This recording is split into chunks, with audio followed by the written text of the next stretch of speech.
What if you could help others to find the power to heal themselves? Physically, emotionally, and spiritually.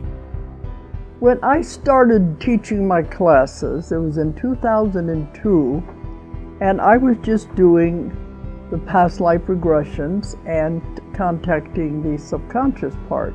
But then as the time went on and we found how powerful this was and what we could do with it, a lot of the students began saying, you know, advanced past life regression doesn't really tell what it's all about. This is so much more than that. We think you should change the name. So it was a few years ago we decided to change the name to Quantum Healing Hypnosis Technique. And this is the healing technique that we've now been teaching it, well, since 2002, that's 12 years. What if you could time travel with them? Visit mythical places or angelic realms, other worlds, other galaxies. Help others to speak to their higher selves. You can. Dolores has taught thousands of people from across the world how to use QHHT, and now you can learn her method by going directly to dolorescannon.com. And don't forget to mention the discount code MORETALKS.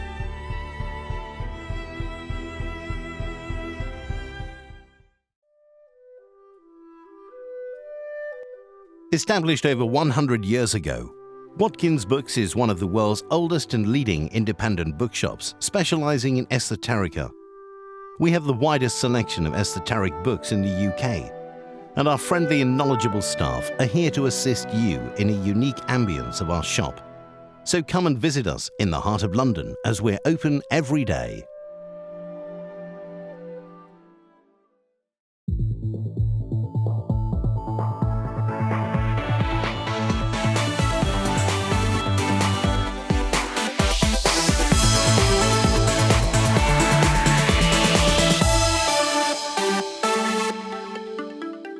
The comments and views expressed on The More Show are those of the people that make them and do not necessarily reflect the view of Kevin Moore, The More Show, or this radio station and its affiliate or sponsors.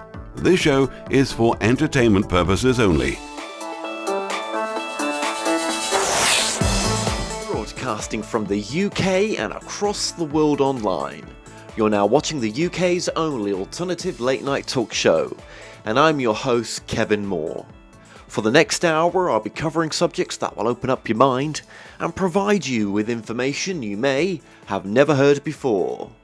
On today's show, I'm about to be joined with my guest, author and journalist, Von Braschler. Now, Von is a writer on the subject of time, human consciousness, and energy healing.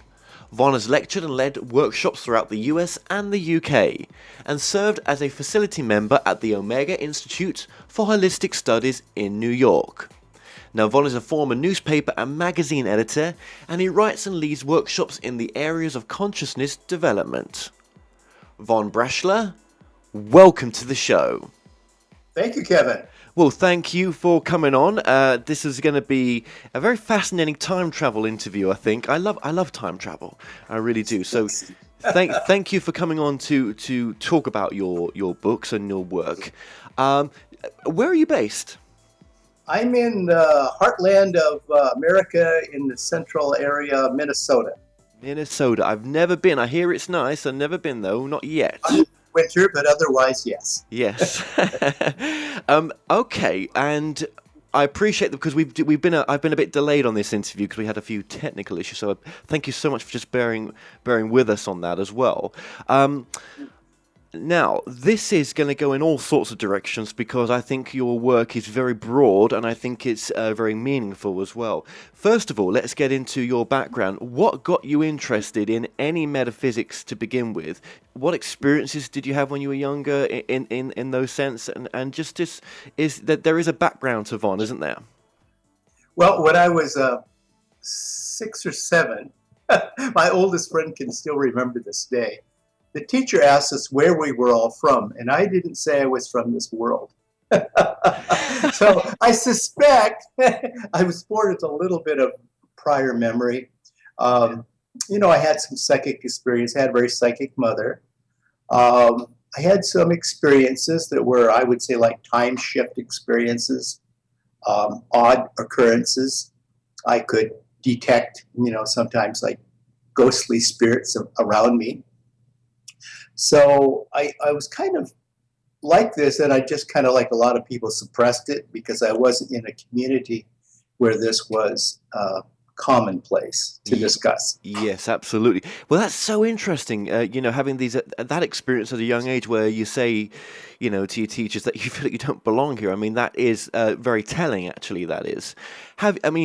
Do you feel that way now sometimes that that this is somewhere where you've chosen to come to help people, or that this isn't really where you've always been?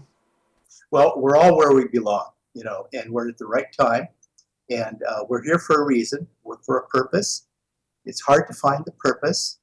It's hard to remember where we are in the grand scheme of things. I think that's it, because we're on a journey. Life is a journey, and we're here for the moment. We're not originally probably from here. Whether you believe in past lives or transmigration of the soul or whatever you want to describe it. But then we're all going somewhere too. Life is a process. We're going somewhere. So we're exactly where we're supposed to be with the opportunity at hand. Absolutely. What would you say your purpose is right now? Have you ever discovered that, or do you have an incline what it might be? I think so, but I don't necessarily want to discuss it. I'm here to try to be on your show, Kevin, and kind of trigger people's memories of who we are, and why we're here, and how we fit in the grand scheme of things, and how it all fits together. And I don't claim to have the answer. It's just that I've felt other parts of the elephant, and I can describe what the trunk is and the tail, and I'm still not sure how tall the elephant is. Mm-hmm. Isn't that always the thing? Will you ever know until you actually cross over this amazingness of this dimensions that we go to, this reality of who we truly are? And I like what you say as well, that you seem to be a person that's very much in the present moment, if I'm not taking words out of context. Yes, but not in an Eckhart Tolle sense, please. Not in the present moment. I'm not stuck in a fixed, still life reality. Do you think that's a problem with Eckhart's work to you? Yes, sir. And I've been working with a friend of mine, Dr. Albert Amios, who's trying to debunk it. And I don't think it needs to be debunked. Living in the present moment is a wonderful, wonderful life lesson. Excuse me, and certainly necessary if we're going to have traction here in this physical world. But there is more than this physical world, and this is what I want people to see. I work in the area of consciousness development. I think we have to realize that we're more than our physical selves, and we live in more than a physical universe. Well, Eckhart's people would never let him be associated. If there was a conference taking place, his people would never let him be associated with subjects as we're discussing now, which we're going to get into, which is a real shame, I think, sometimes. I know he's got such a massive following. He doesn't need other people's. He doesn't need other people's conferences. He's his own conference wherever he goes, right? And I think his work has helped so many people. But it really annoys me, it grinds me sometimes when like yourself, you've seen this massive nature of reality. It's not just present moment. It's bigger than that. Yeah, I know present moment's a great place to be. Some people can't even reach present moment, so I understand what his work teaches on a basic level, but once you go past that, there's so much more. There's so much more. Yes. Yeah, I consider it like a waiting area or a jumping off point. If you can reach that point of stillness in the eternal now, as Nietzsche once said, then you are ready to go beyond. When do they go beyond? They are stuck in what the Tibetan Buddhists call an awareness meditation. It's what the Buddhists like to call mindfulness, whatever that is. It is a jumping off point. It is certainly a wonderful thing.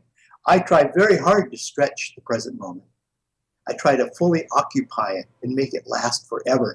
But I'm really approaching timelessness, and that's, I think, a bigger Of course. I only mention it because I know you mention it in one of your chapters in your books as well. So it is in there in one of the books. I've got it written down somewhere. I can't remember it right now.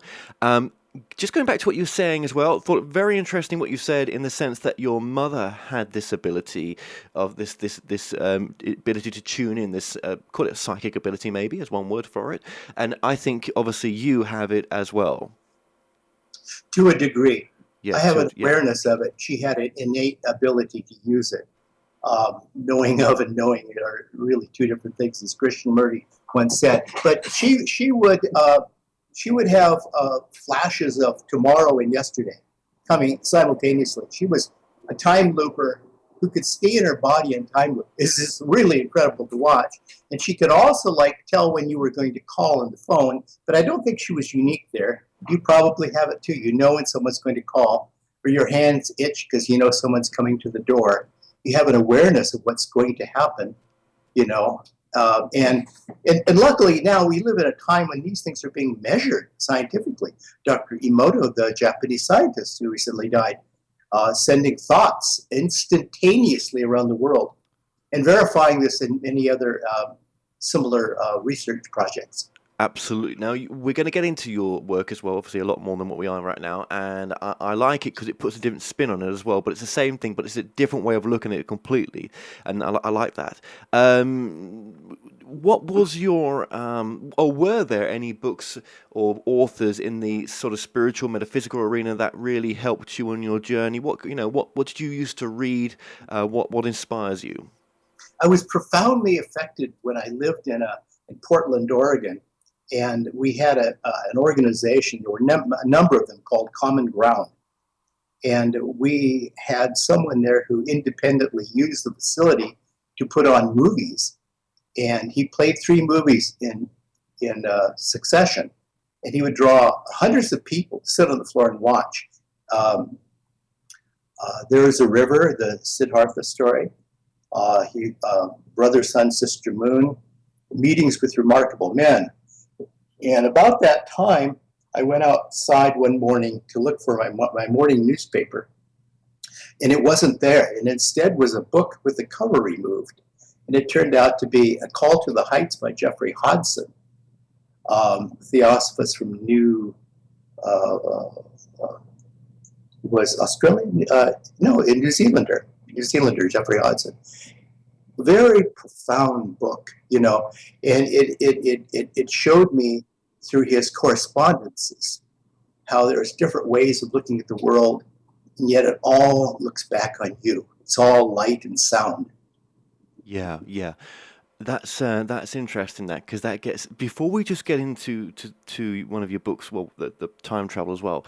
Let's just look at your take on the nature of reality, because this has a big thing to do with it as well. What is your understanding of the nature of what we are, who we are? Or if I said to you, who are you really? How would you answer that? Well, I mean, looking at us just kind of superficially, we're light beings. We absorb, process, and transmute or transfer light. And the degree to which we do transfer or transmute the light, we're dynamos in the sense that we have this ability, like all living things, like plants and trees and fish and frogs. We all absorb and process and transfer light, but the degree to which we absorb the light, we are really emanating light. When you look at the human aura, you're really looking at light emissions from the body. And the degree to which we control the light kind of determines how we recognize that we are light beings, not only physical beings. So the nature of who we are, I don't know.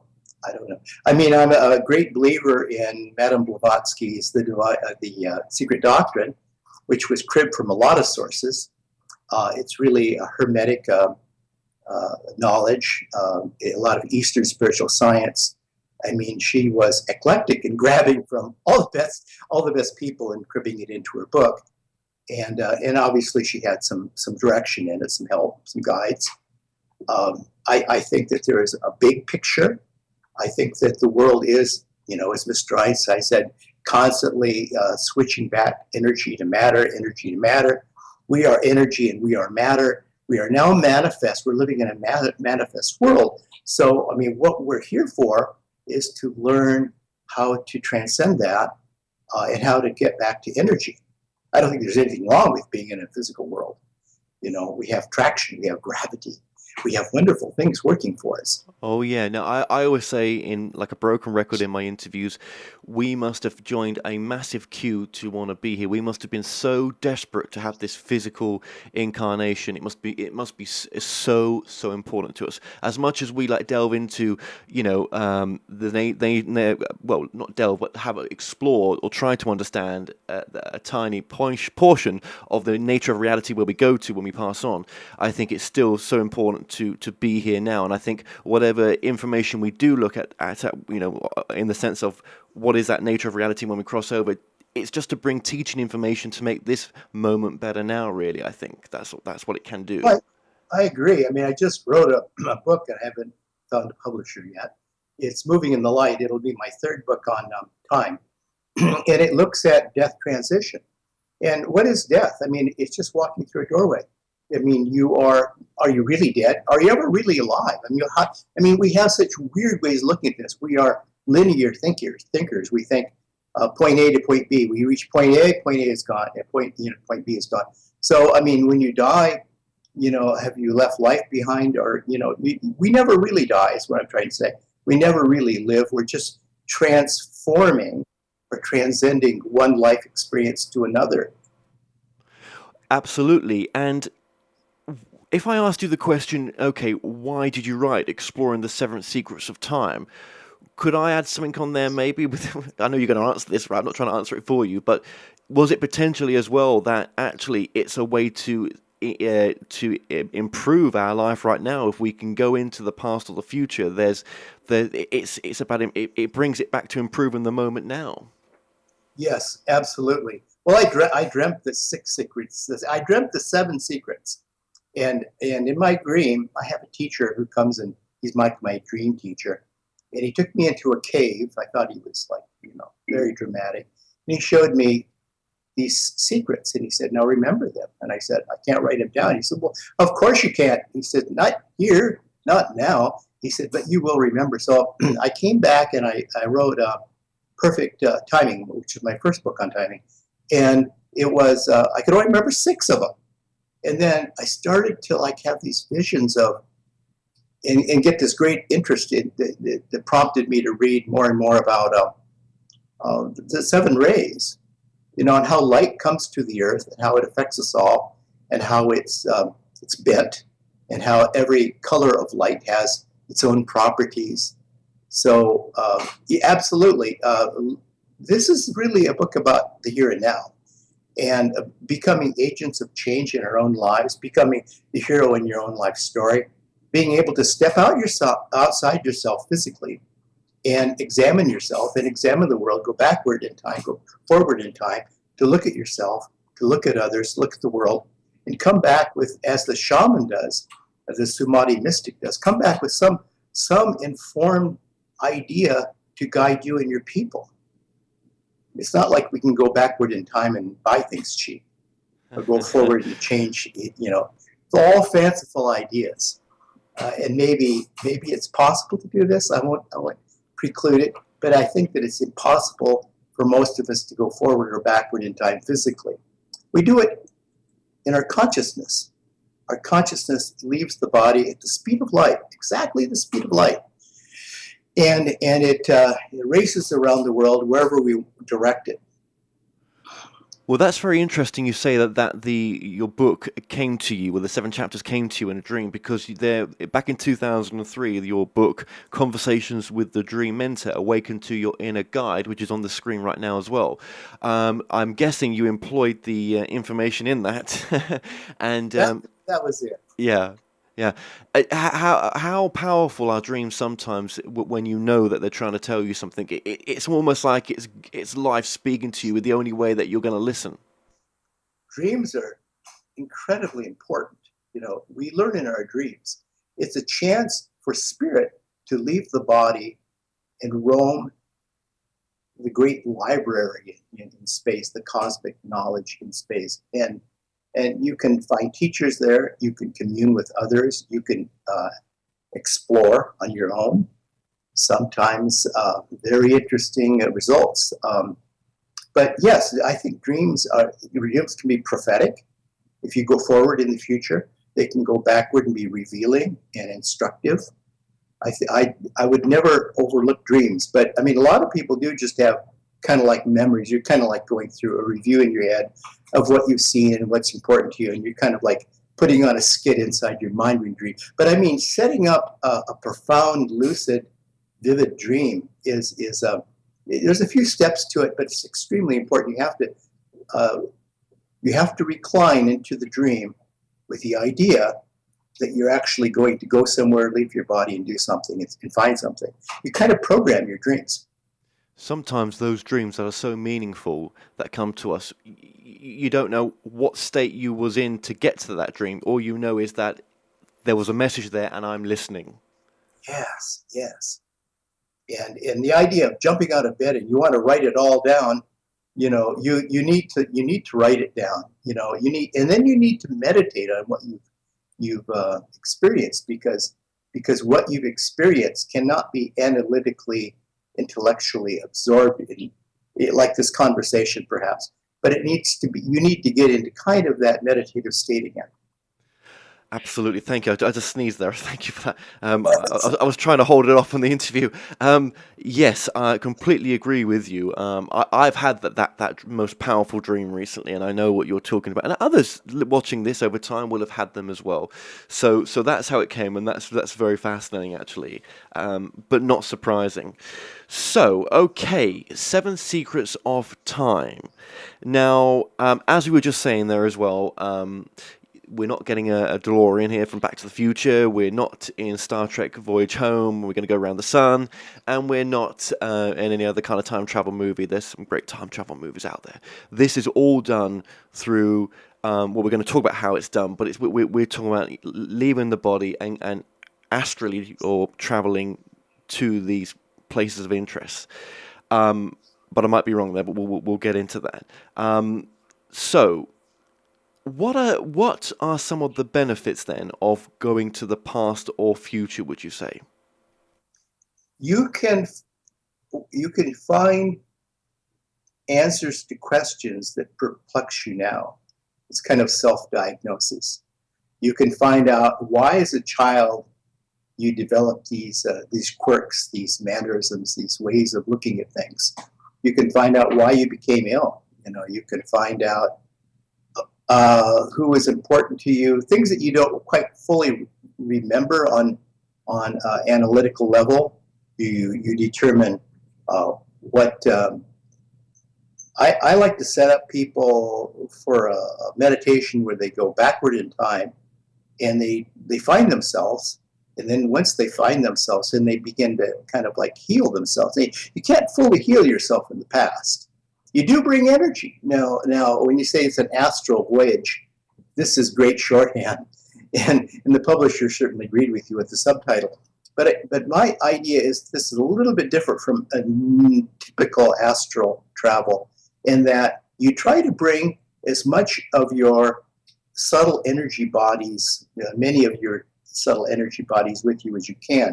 You try to bring your emotional body. You try to bring your mental body. I mean, I believe in the Hindu model of the seven cells, like the 7 rays, the 7 angels, the 7 doves, the 7 chakras. The 7 chakras correspond to the 7 layers of the body, the subtle layers of the body. So I believe in bringing the emotional body, the mental body, the causal body, and certainly the etheric double. So you're traveling with all the ability to actually transfer energy with you. When you have the mental body and you have the emotional body and you have the causal body, you really have, according to Alice Bailey, and Treatise of White Magic, you have all you really need to project energy, and do what we would call white magic. So you have the ability to go back and heal yourself. This is a very legitimate thing. Are you tampering with the past? It's you. If you go in the future to find yourself, it's you. You know, you have the ability to interface with you. So Okay, and would you say this is quite different to hypnosis, where some people do progression, future lives, or regression as well, past lives? I try to make my meditations as close to self-hypnosis as possible because it's easier. You don't need anyone else. You don't need a gong. You don't need a spinning thing with a dot in the middle.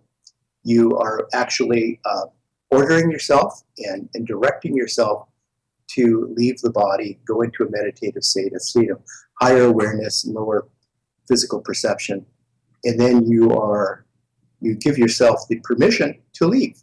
So it's actually a self-directed voyage outside the body. And I think that's very safe because then at all times are you in control. Yes, because in the book, I believe, I'm not read the book in its complete entirety, but I believe that there's the exercises in there on how you would suggest to get into that state.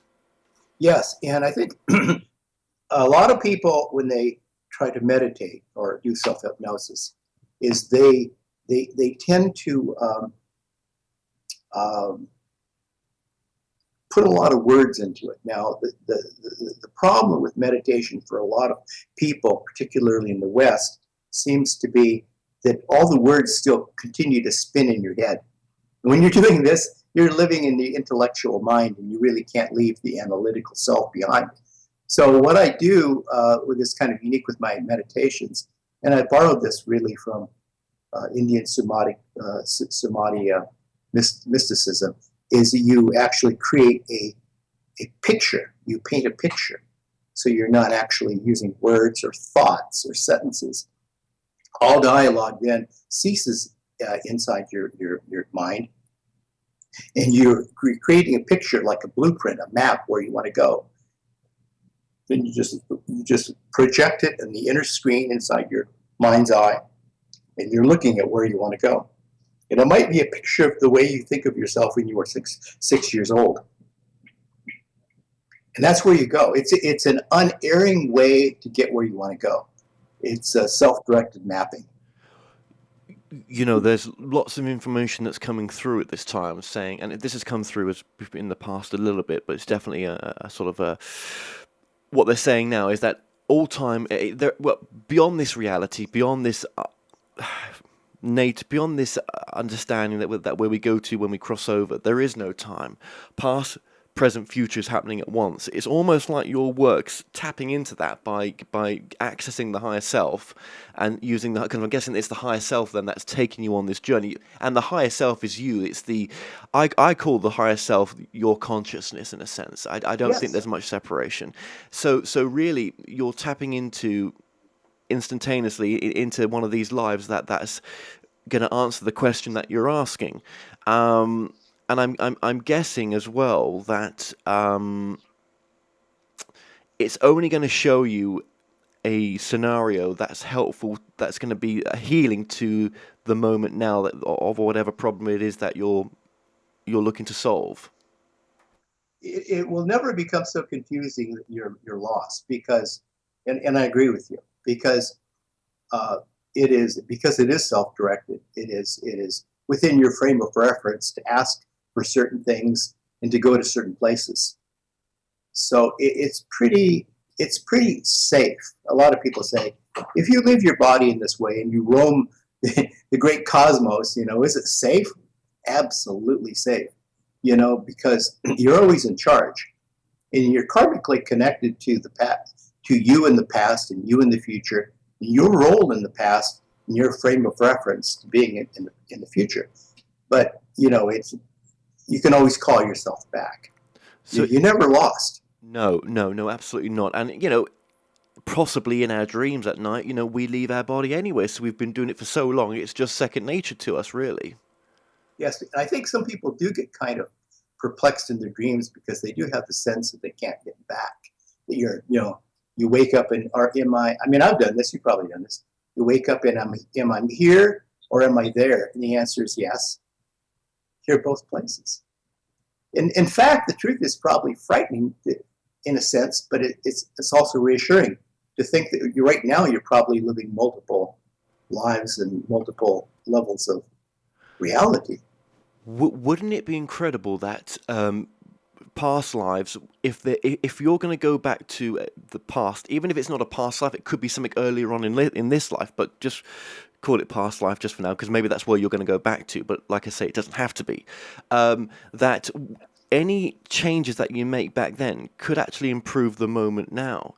And I wonder if the same is for the future. I wonder if future lives are also, if time's all one. We always think that it's linear, that the present moment now will affect the future life. But what if the future also affected the present moment as well?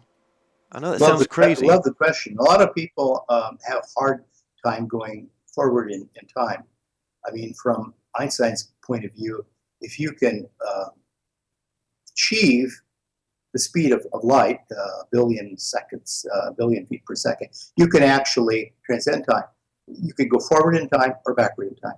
But most people have no frame of reference for going forward in time. So the concept of going forward in time to the future to most people is alien and seems impossible. So it's hard to visualize. If you can't conceive it, it's hard to visualize it. So you don't do it. I mean, visualization is very important to this whole meditation exercise. So if you, but if you do go forward in time, then you have a picture of how things are meant to end up, and you can kind of then begin to pattern your life in the here and now to reach that point. You know where you're supposed to go. There's no uncertainty where you're supposed to end up in the future, whatever future is. Well, that's really interesting, because what you're kind of applying there is law of attraction in a sense, or law Yes. of manifestation. What you're saying is, okay, what is it that I'd like to achieve now? Right, let me use this exercise to get in that meditative state, connect with my higher self, and then see what that future potential is. And maybe you're able to feel what that future potential would feel like as well. And you know what? You may get there and think, that's not really what I'm after. That's right. Maybe it's not. Maybe I'll come back and I'll go for something even better, or something that I didn't think about.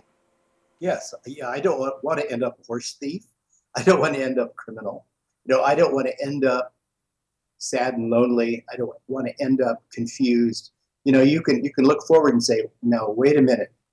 This is what happens when you jump off the cliff. You ever wonder, if you could fast forward a movie.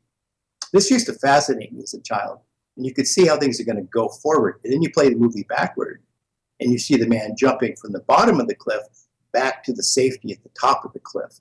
Now, why can't we do that? Well, in fact, we can do that, but not physically. We can do this in consciousness. We could actually go to the end and then go back to wherever the here and now is. Wherever the here and now is, there are multiple nows. So the future is just another now. Absolutely. And for some people, it may not be. They may not that practice this.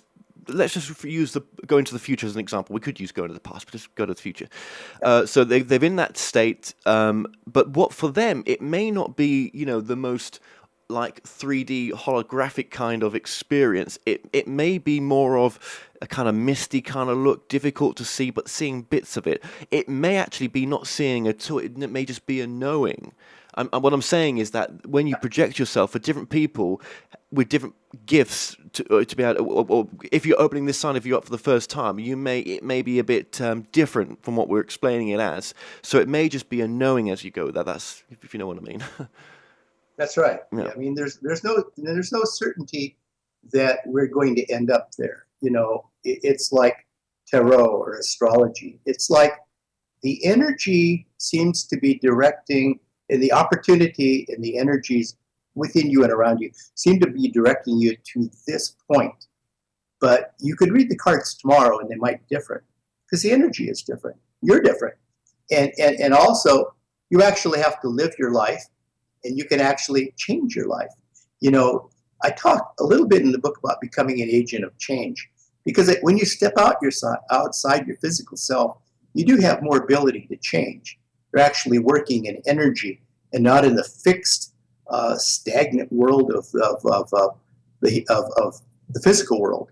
which, well, I mean, some people are familiar with the British the physicist Julian Barbour, the end of time. There is no time, there is no change. Physically speaking, in the physical world, there is extremely little change. It is true. There's so little opportunity for change compared to the world of energy, where things can change instantaneously, literally like a lightning bolt. So when you can step outside yourself physically, you do have more power or ability to act as an agent of change for yourself and for others. Yes, absolutely. Okay, so this seems like a very powerful tool. Now, also, if someone wants to go give themselves yesterday's lottery numbers or a year ago's lottery numbers, I think the way life works is you're only going to go to a place or time that's going to be of beneficial to the moment now, and winning the lottery is not on your life path. It is an interesting thing, isn't it? That you can't do that. I actually know someone who did do that and won the lottery. But, I think he's going down a path of left-hand magic. I don't want to put morality into this, but there does seem to be some restrictions what we could do. First of all, it has to be it has to resonate harmonically with the energy around you. It has to resonate harmonically with your life purpose and who you are as a soul or a life force. So it's very hard to mess yourself up. I mean, it would be possible to kind of corrupt the system by rigging it through winning the lottery, but highly unlikely. Now, there's a film out there somewhere in time where Christopher Reeve manifested himself into the past in physicality. Do you think it's possible for some people out there who may not be coming forward that they're able to actually physically manifest? I mean, look at some of these pictures that you see online now, where these people have taken pictures in the past, and there's someone there with a device, or their clothing looks way ahead of its time. Now, these could have been photoshopped, of course, but with what you're talking about, do you think it's possible that there are time travelers around us that are using some of the energy that you're talking about, but actually are able to physically manifest, or have accidentally physically manifested? I don't think most of us have that technology down. I think that if you look at the life of like Saint Germain, it would seem that he did live an extraordinarily long life, let's say, and there are examples of people that have appeared here and somewhere else simultaneously. I mean, I've done it myself. You've probably been accused of being two places at once. We do have our doppelganger. I think that it is possible, but I do think that the double is not quite the same as the original. That is to say that you in yoga, they talk about perfecting the double. As you read the Yoga Sutra toward the back, you get into magic, and you can somehow capture enough light in you. You can move forward and backward in time as a light being, and you become perfected in perfecting your double, and the etheric double becomes then something that resembles you greatly. Whether or not you could actually shake hands with such a creature, and it would seem physical, but it would seem to me that it's not quite the same as the physical. Now, I'm probably wrong, because I know that a few people have been able to manifest themselves simultaneously two places at once, and they seem to have physicality when they do it. So I'm not ruling it out, but it has to do with being able to become a light being that moves in the light, lives in the light, and travels in the light as a light being. Yes. Heavy stuff, isn't it, in some respects of what's possible.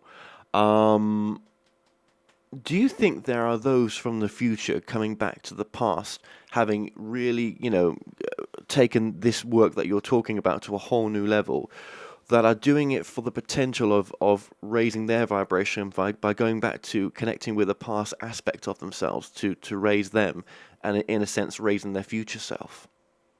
I do. I think we've seen that. I think we've seen Atlanteans come back. I think we've seen Lemurians coming back. I have great memories of living in Lemuria. I think it's possible. I think we've seen the Aztecs come back, the Mayans come back. To what extent they come back, are they actually in another place on the time loop, projecting their consciousness back, as we previously discussed, or are they actually coming back? I think both would be possible, but I think that it would be a way of explaining many things when we seem to be having echoes of the past, or I think that it's actually probably ourselves coming back to some degree. I think that this is probably a way of looking at what would seem to be alien encounters for some people. My goodness, you look at, I could spend all day talking with you about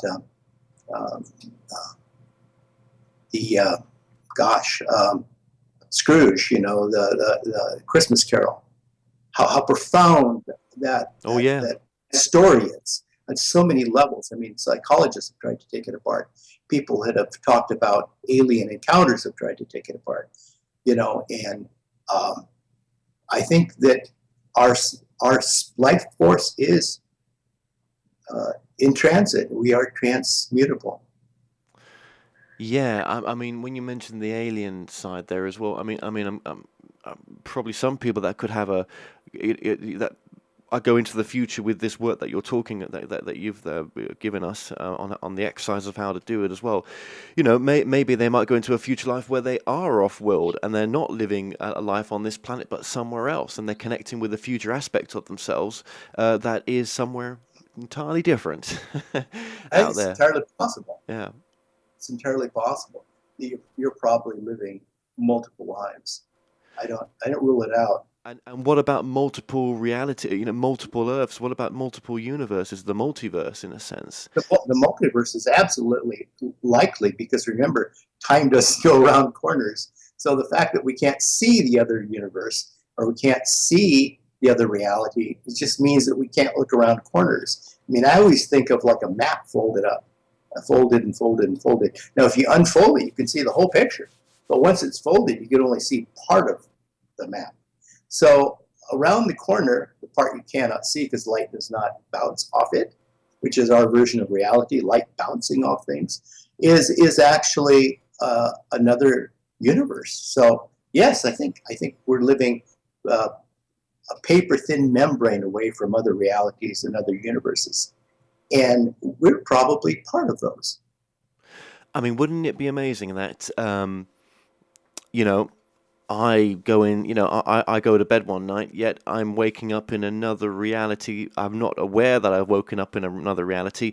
There are only the microscopic slight differences, but I've woken up in that because my higher self or some part of me has wanted to move on to a different experience that I won't get in the reality that I was in. Yes. Have you ever had the recurring dream where you're living a different life in a different place, and you have other people in your lives, and they're there and you're here, and you wake up and you have the same dream again the next night, and it continues? It's like you're starring in a movie that has characters, including you, that are somewhat familiar, but they're not here. And then to cap it off, some people will often run into some of these characters that they've dreamed about, and there they are. Where do we go? I say this: the spirit inside us longs to be free. It longs to get out and go and explore and learn. And we shouldn't hold it back. No, absolutely not. Now, just to bring it back to the book a little bit as well. Now we've talked. Let's just look at what are the benefits of doing this. Now we've talked about the benefits of manifestation because we can use this for manifestation as well. We can get to experience what it would be or feel like to have that which we so desire, and also then bring it to us as well by you using your work as a natural byproduct of manifestation because you're it's just an increasing way to bring it to you because you're actually really visualizing it, you're actually experiencing it. I think another great aspect of this work as well is healing as well. Yes, healing. We tend to think of illness as being purely physical, but we know now with psychological illness, this mental illness, that there's more to it, and then we heal on other levels. So you have to really look at the complex body. You have the spiritual body, you have the causal body, you have the mental body, the emotional body. And we hurt on all these levels. And then eventually, it's like the outer part of the apple is rotten, and then the whole core of the apple is rotten. So it kind of descends into us. And then we're into a medical facility getting treatment for the physical core when the problem really occurred outside of us, on a subtle body level. It might have been our spiritual body, that was originally hurting. So I know that conventionally medical science treats this as all one, body, mind, spirit, and it is all one. But there really are different levels. Now, to really heal these levels, you really need to get outside and look at them. You need to look at your own aura. You need to self-examine. So I think the idea of self-healing is extremely, extremely important. And also others, you could do the same thing with others, getting out and examining them. And because when you leave your body fully energized in this way, you do have the ability to project energy. You can project whatever energy is needed on whether it's red or yellow or, corresponding to the different levels of the body, whether it's a liver ailment, or whether it's spiritual or emotional level. You want to project blue light, And would you say there's any other benefits of this work as well? Yes, I was very inspired by what shamans do, the Native Americans and other indigenous people around the world. They will look at the going beyond time and space in a deep, deep meditation, leaving the body. And then they will see what they will learn something of great importance for their people and bring it back. And so they become a witness to the past or the future. And we know in the dream walker or tradition, the spirit walkers, Native Americans, they have done this consistently throughout time, throughout, culture and different tribes. They've been able to go outside themselves and come back with great insights for their people. This is a very great thing. So you think you could use this work to, I don't know how this would work. Are you able to use this work then to access teaching information? The way I mostly do it is someone will tell me they're having a problem, they're sick, and I'll visit them and teaching. Yes, I think teaching, because particularly when you go forward in the future, you're learning something that it would seem unknowable at this point. So we're going to come back with insights from the future you, that would say this on the course we're going now, without any change in our action or thinking. This is where we're going to end up. Is this good?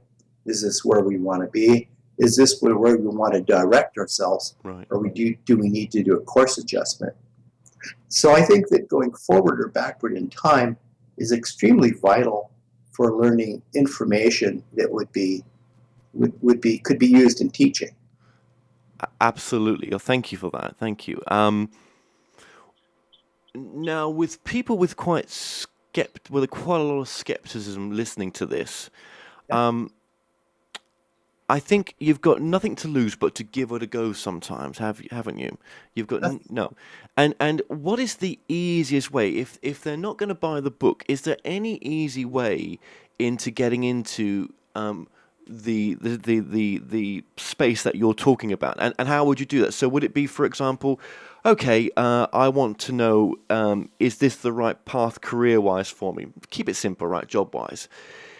Would you just go into meditation where you close your eyes and you envisage maybe a door there, and you walk through the door and you see what comes out of it after you've asked yourself the question once you walk through the door? Okay, I always encourage people to start as the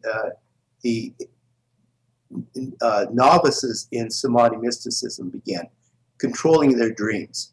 If you can control your dreams, set up a lucid dream.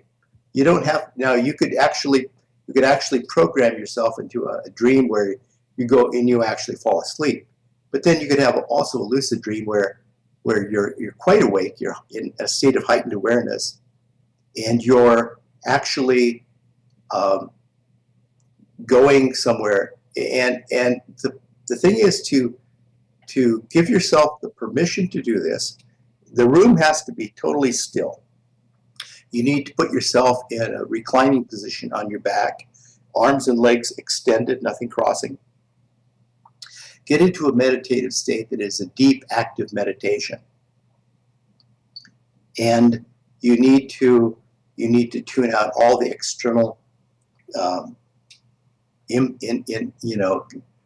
noises and smells and fragrance. Tune out your five senses.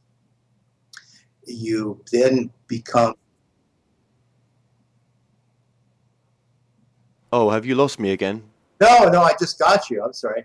I was going to say you need to tune out all the senses and then become aware of a sense of heightened awareness, which is then substituted for your five senses. And then you begin to just picture a black screen, or if that doesn't work for you, a pure white slate in your mind's eye. And on that slate, then you begin to draw a picture of where you want to go or what you want to know. Some kind of a sketch. It doesn't have to be very clever. It doesn't have to be very precise, because it's you and you'll identify with it. Then you tuck that back, and then you give yourself the permission to leave your body. You have to be in a very quiet, safe place to do this. And it's best if you're reclining on your back. And then you bring forward that picture of where you're going to go, and you program yourself in your thinking that when that picture comes back to you, you follow it. This is the law of attraction. This is karma. This is you following you. You are actually then like projecting your consciousness the way you would project your voice to someone. You're actually like, it has an unerring accuracy, like an arrow shot with precision. You will go where you want to go. You will see what you want to see. And it'll be a time of your choosing. But with all visualization exercises, you must also believe that it is possible to do this. You can actually accomplish this. You have to visualize it in some detail what you're going to do. But then you actually have to have the unerring confidence that you can actually achieve this. Now, I like to set this up in lucid dreaming. You could call this an active, deep meditation, too. But getting into a state of higher awareness, heightened consciousness is the key. Absolutely. And thank you for just sharing that with us as well. Again, it's all in the book, how you can achieve this state as well. But thank you just for giving us some tips there. That's wonderful. And, I do think, very briefly, that there is a convergence between mysticism and modern day science as well. That there is, there is a reality that's being discovered probably, or will be discovered as well, that through things like the Hadron Collider, if I'm using the right words here, there will be discoveries made that they cannot explain. Yes. There's been a lot of research that shows that mysticism and science are going to converge, and they're going to give us similar answers. And we've long waited this. It's just a matter of time. The truth will win out. Absolutely. And my gosh, this has gone so quick, this interview. We're 52 minutes in and we've barely scratched the surface. Okay. Do you have a website as well, Von? I'm not very technological minded. If you go to my Amazon page with my name, Von Braschler, I do have a little bit of information there under author page, or you can go to Facebook, V Braschler. I have a Facebook page. Okay, wonderful, wonderful. Well, we'll link the Facebook page and we'll also link the Amazon page as well. Just out of very curiosity as well, how far in the future have you gone? I've seen what seemed to be the end of this physical world, which I don't know. It's just our place in it. It rains crystals. The whole world becomes dense, and the world is raining crystals, and the world is collapsing under the weight. The sky is raining down upon us. I mean, that's the farthest vision I've seen. It wasn't a bad image, it was like all transition. It's change. Change is always good. That's the farthest I've gone. I haven't seen where I am in the future. I like to be surprised, Right. So I mean, I've gone a few days in the future, in my future, and looked where I'm going to be. Yeah. It's interesting, isn't it, what the possibilities of this work is, and I think other people have written other books on similar things, but it's all saying the same. It's all accessing that greater part of yourself to get this information from. Yes, it's all within you. Yeah, absolutely. What would you say then is an important message to the audience then, Von? That you can become an agent of change in your own life. You can become, like the hero's journey, where you go on a great voyage of discovery, and you go around and around, and eventually you come back. I describe in the book going on the Circle Line in London, and eventually you come back, and there you are. You've gone to many, many places, but eventually you come back, and it's like the hero's journey is like Odysseus. He's out there and he sees so many things, but eventually he comes home. And you're going to come back to your home. You're going to come back to yourself. And you're going to come back to yourself with insight and answers and knowledge, and hopefully heal yourself along the way. This is the hero's journey. Well, I would just like to say, Von Braschler, thank you so much for joining us today. Thank you, Kevin. I've enjoyed it. Well, we've come to an end on tonight's show. Don't forget that you can listen and watch all our past interviews on the More Show's official YouTube channel. Remember to subscribe to our YouTube channel for new daily shows. You may also find out more on all past and upcoming guests on the show via themoreshow.com, and do like us on Facebook and Twitter for the latest updates. So until next time, be safe.